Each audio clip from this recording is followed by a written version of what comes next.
Secretaría de Educación Pública, Gobierno de la República.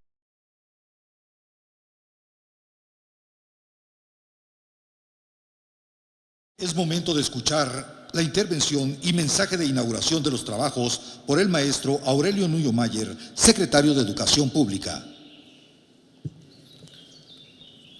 Muy buenas tardes, tengan todas y todos ustedes. Saludo en primer lugar y con mucho gusto al maestro Juan Díaz de la Torre, presidente del Sindicato Nacional de Trabajadores de la Educación.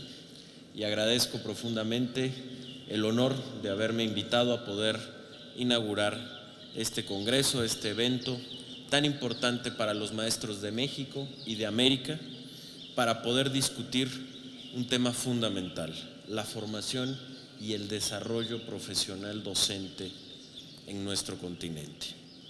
Saludo también con mucho gusto al profesor Fernando Rodal Maclén, presidente del Comité Ejecutivo de la Confederación de Educadores Americanos, y reiterarle a nombre del gobierno mexicano y del presidente de México la bienvenida a nuestro país. Saludo también al profesor Juan Manuel Armendáriz, secretario general del Comité Ejecutivo de la Confederación de Educadores Americanos. Muchas gracias por estar aquí y por invitarme. Saludo también con mucho gusto, por supuesto, a toda la representación de líderes magisteriales, compañeros que nos acompañan de distintos países de Centro y de Sudamérica. Sean todos bienvenidos a México y a nuestro país, del Caribe también. Siéntanse como en su casa. Saludar también a los miembros del Comité Ejecutivo del Sindicato Nacional de Trabajadores de la Educación que nos acompañan aquí, por supuesto a los legisladores que también nos acompañan, funcionarios internacionales que también están hoy aquí con nosotros, y de manera muy particular y central a todas las maestras y los maestros de México, los que están aquí, los que nos escuchan y nos ven por distintas redes, y por supuesto también a las maestras y a los maestros de América. Permítanme, continuando con parte de la reflexión que hacía el maestro Juan Díaz, hacer énfasis en lo logrado en materia educativa en México en relativamente poco tiempo. Hacía referencia a ello el maestro Juan Díaz. Cuando finaliza la Revolución Armada en México, hacia el año de 1920, una de las primeras instituciones que nacen de la Revolución Mexicana es la Secretaría de Educación Pública. Se crea en el año de 1921 por el presidente Álvaro Obregón y por el primer secretario de Educación, un intelectual muy importante de su época, José Vasconcelos. Y en el decreto de creación de la Secretaría de Educación Pública explícitamente se decía que el objetivo era poder crear y sostener un sistema de educación público en el país. Hace menos de 100 años eso era algo que en México no existía. En ese año, con una población de apenas 15 millones de habitantes, únicamente el 30% de los niños accedía a la educación básica o a alguna escuela. Solamente ese pequeño porcentaje en una población de 15 millones de habitantes, y el resto de la cobertura en los niveles educativos era prácticamente inexistente. Hoy, a un poco más de 90 años de distancia, como lo decía el maestro Juan Díaz de la Torre, México tiene uno de los 5 sistemas de educación pública más grandes del mundo. 34 millones de alumnos, 2 millones de maestros y un poco más de 260,000 planteles educativos, con una cobertura de 100% en educación primaria, prácticamente de 100% en educación secundaria, hoy ya 76% en educación media superior. Cuando inició el gobierno del presidente Enrique Peña Nieto era 68%, hoy estamos en 76%, y en educación superior ya 35%. Ese fue un gran éxito del sistema educativo del siglo XX y de los maestros de México. los maestros que empezaron a caminar desde ese año de 21 para empezar a llegar y a enseñar en todos los rincones del país. Esa utopía y ese sueño de poder crear un sistema de educación público nacional y que en cada rincón del país existiera un maestro y una escuela, hoy es una realidad. Y es una realidad, reitero, en gran medida gracias al trabajo, o centralmente al trabajo de las maestras y de los maestros de México, de su sindicato, que se funda el 30 de diciembre de 1943, después del Congreso de Unidad de los distintos grupos sindicales que existían de maestros en el país. Inician su congreso el 24 de diciembre en el Palacio de Bellas Artes y concluyen, cuando muchos apostaban a que no sucediera, con una gran unidad creando el Sindicato Nacional de Trabajadores de la Educación. Y desde entonces, desde los últimos días del año de 43 hasta el momento, hemos tenido un sindicato que ha peleado por los derechos de las maestras y de los maestros, un sindicato preocupado y ocupado por la calidad de la educación y un sindicato que ha trabajado por fortalecer y no por debilitar las instituciones del país.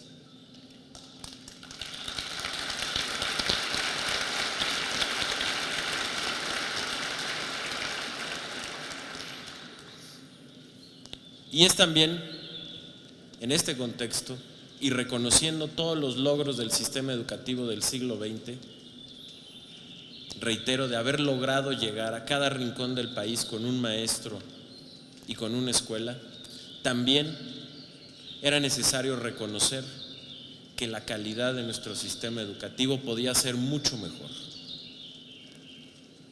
Y es por ello que el presidente de la República, junto con un conjunto de reformas estructurales en distintos flancos fundamentales para hacer una transformación global y profunda de México, es que toma como la primera de sus reformas y como la reforma más importante, la reforma educativa. Una reforma en la que además, y aquí quiero una vez más hacer un reconocimiento público al maestro Juan Díaz de la Torre, al Sindicato Nacional de Trabajadores de la Educación y a todas las maestras y maestros de México, porque han entendido y compartido este sistema, esta necesidad de cambio y de transformación.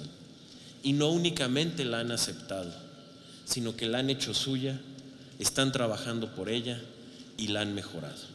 Yo quiero felicitarlos por ese compromiso con México, por ese compromiso con nuestros niños y con nuestras niñas y con esta visión de avanzada y de responsabilidad de que, como lo dijo el maestro Juan Díaz, protegiendo con toda firmeza los derechos de los trabajadores, impulsan también un cambio fundamental para México. Muchas felicidades, maestro.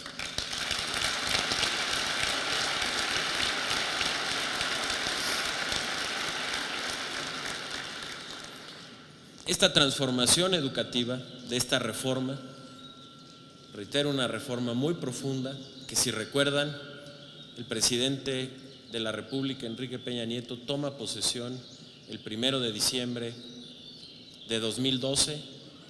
El 2 de diciembre se firma en el Castillo de Chapultepec el Pacto por México, que fue un acuerdo entre las tres principales fuerzas políticas del país, el PRI, mi partido y el partido en el gobierno, que es de centro, con el PAN un partido de centro derecha y con el PRD un partido de centro izquierda, y se conforma este gran pacto que permite la aprobación de 13 reformas estructurales. Eso se firma el segundo día de gobierno. Y el tercer día de gobierno, el 3 de diciembre, en la mesa del pacto estaba ya la reforma educativa que proponía el presidente de la República. Y desde ese momento inició una profunda transformación de la educación que de manera muy rápida se puede resumir en, primero, una gran transformación de la escuela mexicana. Transformar la forma en que está organizada la escuela para poder aprovechar mejor los tiempos de enseñanza, para que los maestros puedan dedicarse realmente a la enseñanza y liberarlos de la carga burocrática que hoy sabemos que tienen y que enfrentan día con día. Hoy en México, según muchos estudios, en promedio el 70% del tiempo de los directores de nuestras escuelas lo tienen que dedicar al papeleo y a trámites burocráticos en lugar de estar concentrado en la enseñanza y en la conducción de su escuela. Y esa es una transformación fundamental. En este modelo de transformación de la escuela con la política pública de la escuela al centro. Otro problema fundamental de nuestra escuela en México, la falta de presupuesto. En México se había estructurado un sistema educativo en donde se pagaba a los maestros y se construían escuelas, pero nadie pensó ni se preocupó por cómo se financiaban en el día a día las escuelas. ¿Qué sucedió? Que temas tan triviales, o que en el fondo no lo son, como si se rompe el vidrio de una escuela, ¿qué hacen un director o un maestro? Pues nada, o se queda y se deteriora, o tienen que recurrir a cuotas voluntarias de los propios maestros o de los padres de familia para que eso funcione. Eso no es posible. Y por eso esta reforma, también dándole mayor autonomía de gestión a las escuelas, ha creado el programa de la reforma educativa para llevar recursos directos a las escuelas para que tengan un presupuesto propio y puedan también tener esta autonomía de gestión. Hoy llega este programa a 25,000 escuelas, el próximo ciclo escolar llegará a 75,000 escuelas. Esta transformación de la organización de la escuela, en beneficio de los alumnos, pero también de los maestros, poniendo a la escuela en el centro del sistema educativo, se complementa con una inversión no vista en muchas décadas en infraestructura escolar. Hoy sabemos también, gracias a la reforma educativa, que mandató hacer un censo de las escuelas, porque previo a eso no teníamos como país una información a detalle y completa, no solo de cuántas escuelas había en el país, sino de cuáles eran sus deficiencias o cuáles eran sus áreas de mejora. Y hoy lo sabemos, y hoy confirmamos lo que todos ustedes, los maestros y las maestras de México, saben, pero que hoy lo podemos conocer a detalle y en una cifra, que por ejemplo, el 11% de las escuelas del país ni siquiera tienen baños. Y que esta condición se vuelve mucho más crítica en los estados más pobres del país, como son Guerrero, como son Oaxaca o como es Chiapas.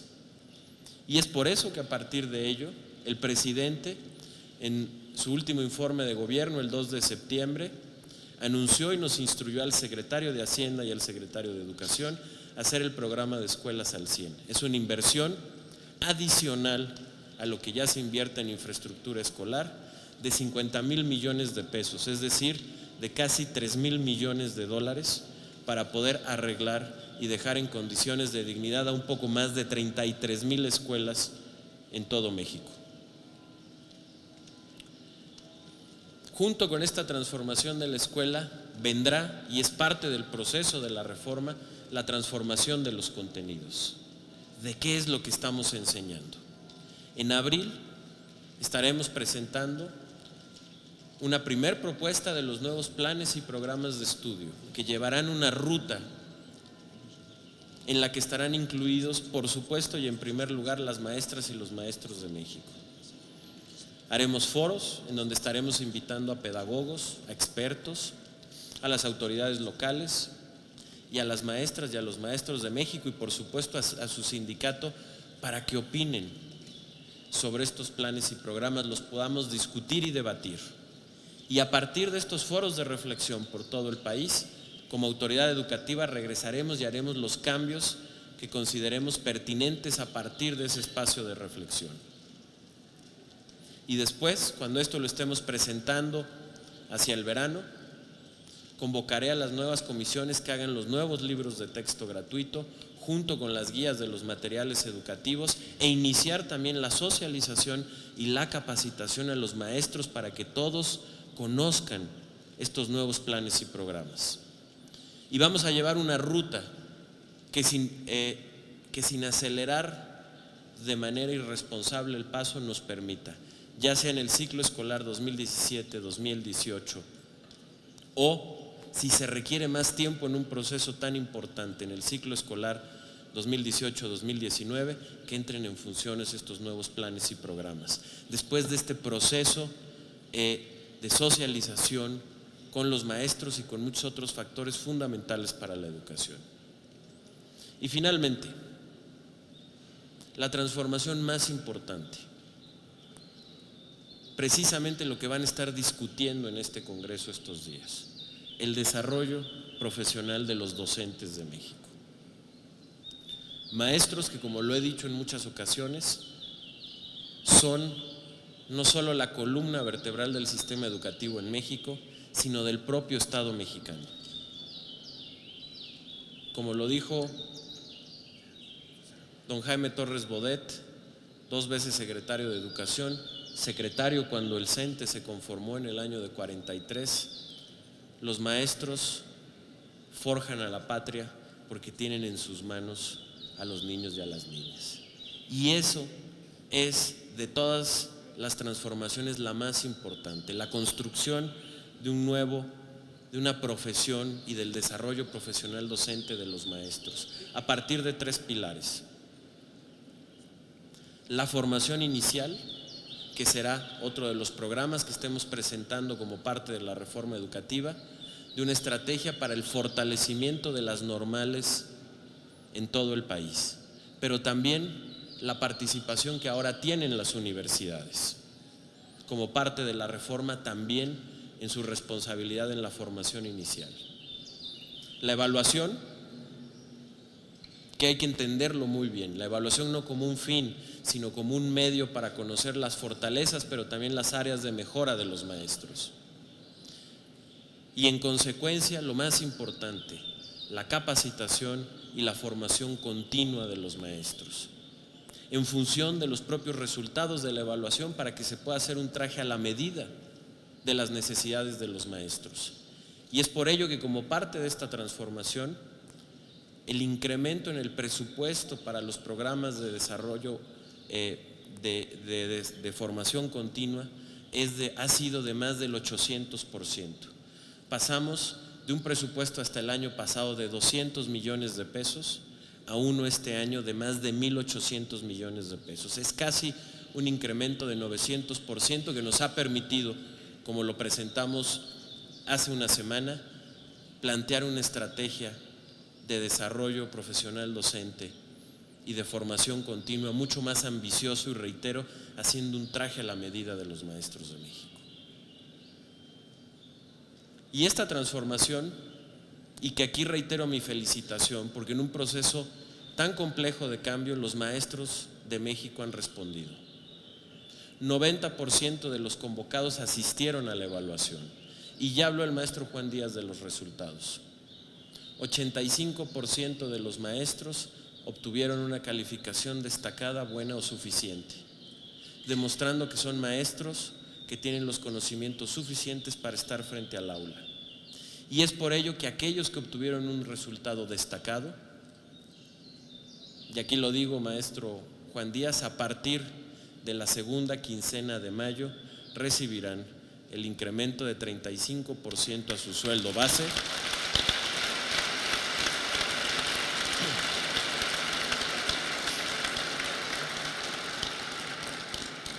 retroactivo al 16 de febrero.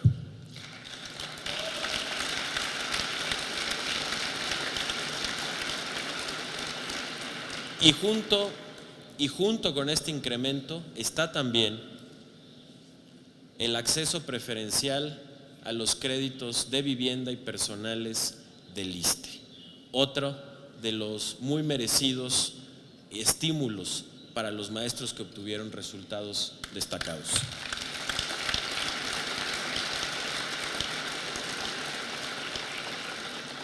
Y como lo dijo también el maestro Juan Díaz, y el 15% de los que obtuvieron un resultado insuficiente, y hay que decirlo, porque muchos de quienes han atacado por distintos frentes a la reforma educativa generaron duda en los maestros. Quienes obtuvieron un resultado insuficiente continúan siendo maestros y están en el servicio. Nadie pierde su empleo, ni mucho menos ninguna de sus conquistas laborales.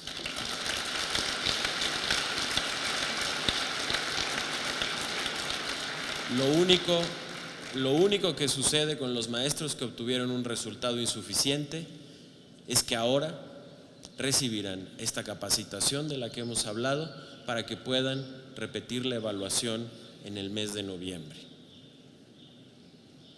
Esa es la realidad de esta reforma que está queriendo transformar de manera integral y global a la educación de nuestro país, transformando a la escuela, impulsando la profesionalización de los maestros y las maestras y transformando lo que se enseña, la currícula, los planes y programas.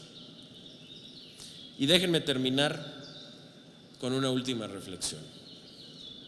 Esta reforma es una reforma para fortalecer, sí, la educación de todo el país, pero centralmente para fortalecer la educación pública de México. El gobierno de México, el gobierno del presidente Enrique Peña Nieto, no tiene dudas y no se confunde, está del lado de la educación pública de este país. Y esta reforma es precisamente, como lo explicó el maestro Juan Díaz, para fortalecer la educación pública del país. Nuestra Constitución, el artículo 3, hace de la educación un derecho, no un privilegio. Un derecho a una educación pública, laica, gratuita y hoy, como resultado de la reforma, que tiene que ser de calidad para los niños y las niñas. Y ese derecho es un derecho que tiene que dar el Estado mexicano. Y por eso la educación pública es el sustento y es el alma de este país. Y por eso esta reforma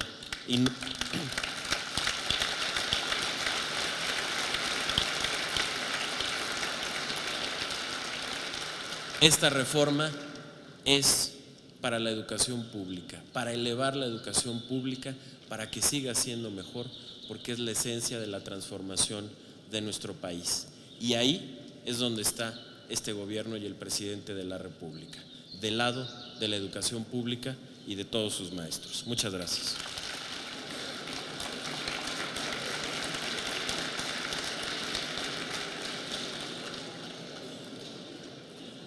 En la Ciudad de México, siendo las 12:42 horas del jueves 17 de marzo de 2016, declaro formalmente inaugurado el foro Formación y Desarrollo Profesional Docente en América Latina.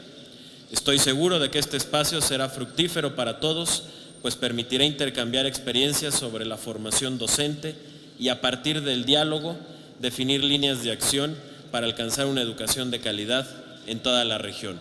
Felicidades y enhorabuena.